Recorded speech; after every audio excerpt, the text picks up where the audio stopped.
Bom, cheguei aqui nos riachos das águas aqui com o Arthur, né? Dá um joia aí, Arthur. Fiz a peneira, né? Pra pegar os filhotinhos de peixe, os peixinhos pequenos que ficam nesses riachos. Agradar o meninão, né? A gente sempre quer agradar os filhos, né? Ele já quer ir pra água já. Daqui a pouquinho eu mostro o resultado. Vamos ver o que vai acontecer, né? Se vai dar certo. Aí, pessoal, esses peixinhos que o meu filho quer, o Arthur, ó. Pra pôr no aquário dele. Tá vendo? Não é peixe grande, peixinhos pequenos. E ele já tá se molhando ali, né, filho? Alegria, né? Que eu vou pôr no aquário dele, sabe? Que legal. Aí, pessoal, ó.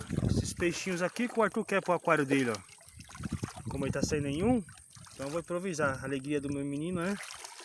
E ele tá aqui se divertindo na água já, ó. Ó. Que bacana. Olha. Deu certo a peneira que eu fiz. Vou pegar os peixinhos pro aquário do Arthur. Ó. Deixa eu mostrar. Peguei bastante peixinhos, peguei até um caranguejo. É que a câmera não vai mostrar legal, sabe? Mas foi bom, deu certo. Olha lá. Agora eu vou correr lá para colocar ele no aquário para não perder o oxigênio. Tá, esse é o aquário do Arthur. Os peixinhos dele. O aquário do meu menino. Vou comprar um maior para ele depois, porque tem muito peixe em um aquário pequeno.